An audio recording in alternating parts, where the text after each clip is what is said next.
The covering of the face was an interpretation, and the majority of the women of Medina chose to cover their face. That's a fact.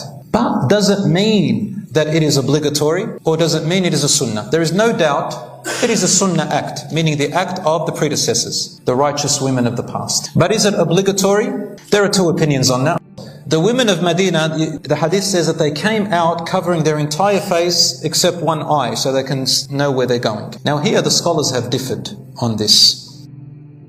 Wrong. Sisters asked a very good question. So number one, tell us about the niqab. What is the origin of the niqab? Is it sunnah or is it cultural? And are there difference of opinions about the niqab? What is the niqab? I told you already what is the khimar, correct? We all know what the khimar is now. The khimar is a covering, but when you say khumurihinna, the women's khimar, it literally means the one they put on their head like this. The niqab is the one where you cover the face like this and show the eyes. There are different names. There's the one that covers the entire face, burqa and so on and so forth. The niqab is the one that covers the face except for the eyes. Where did this come from? Well, in ancient history, women in different cultures did wear niqab. They did cover their face. Even before Muhammad ﷺ came out. It's documented history among Muslims and non-Muslims, among people before Muhammad ﷺ came.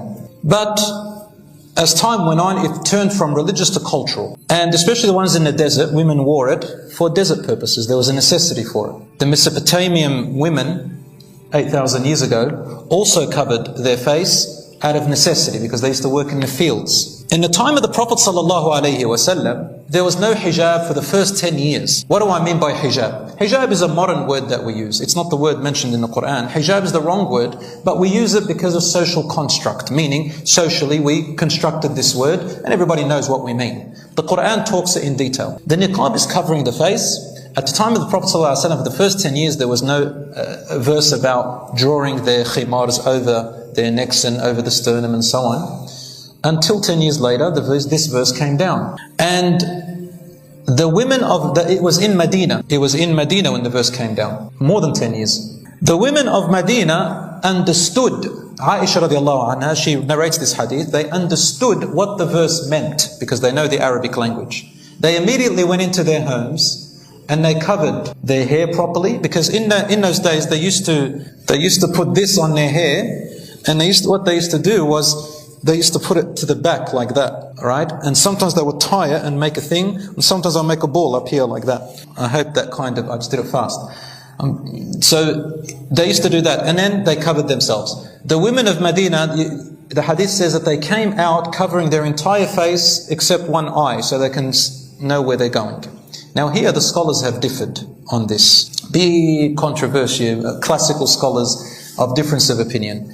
I don't know how much you all know about the meanings of difference of opinion in fiqh. I don't know if you've ever heard of the word khilaf mu'tabar, which means a difference of opinion that is based on evidence on both sides, which means both of them carry weight and both of them could be right. Both of them could be right more than the other.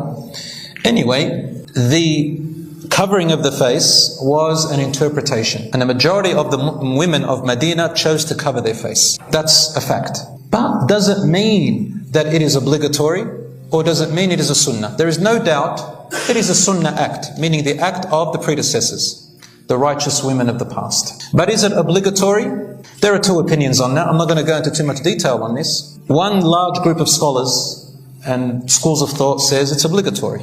It's considered awrah. You shouldn't show it, just like the hair. And the other group say no, because of many hadiths. One of them is one in Sahih Muslim, where Asma radiallahu anha, she had reached puberty, and she would take food to the Prophet ﷺ when he was in the cave of Thawr, when he was migrating, and she would bring him food. And one day, she was wearing something that was a little bit transparent. It wasn't her fault. And the Prophet ﷺ looked away, and he said, "Ya Asma, if a girl reaches puberty, then nothing of her body is allowed to be seen except this and this." And he pointed to his hands and his face. Unfortunately, some scholars of hadith said this is weak. Others, they said it is strong. And they're all reputable and all have their good explanation. The opinion I follow is the scholars who say it's not obligatory. And the reasons they say that is because if it was obligatory, these are some of the reasons which have been refuted as well. Some of the reasons is if it was obligatory, it would not be impermissible, haram, to cover your face during ihram in Hajj, because the hair is compulsory to cover, the rest of the body is compulsory to cover, yet only the face is impermissible to cover during ihram. The scholars who said that it's not obligatory use this as one of their arguments. The other argument is that when you look at the verse and it says khumurihinna, the khimar is known historically not to cover the face. And Allah would have said cover your face, but He said juyubihin. Draw your khimars, which was known to be open, to cover the jayb. And the jayb is from the neck downwards, it's not the face. That's now 3 arguments that they use. There are more arguments, but these are the 2 opinions. Whether you choose this one or you choose that one. This one cannot, the one who has niqab is not allowed Islamically, shar'an, to enforce upon the other one, to tell the other one that they're not wearing proper hijab. Nor are they permitted Islamically to pressure them into that. And the ones who follow the other opinion and don't cover their face, consider a sunnah, cannot put the other ones down either, or pressure them, or tell them off that they're being extreme. They respect each other. It's a choice, inshallah, and both of them have strong evidence. I personally would go with the easier one because of the societies we live in. It makes more sense to follow the evidence in this society. To me, now a lot of people can say, we don't want your opinion. That's fine, you don't have to take my opinion. But it's not my opinion, I'm following the opinions of the scholars all the way to the end and the sources from the Quran and Sunnah. That it would be easier to take that opinion in livelihood, and Islam is not about making life harder, just easier. However, with the niqab, a sister who wants to fear Allah even more, wants to obey Allah even more, wants to be a more righteous Muslim, may Allah reward her. I applaud that, subhanallah. So brothers and sisters, that's in summary.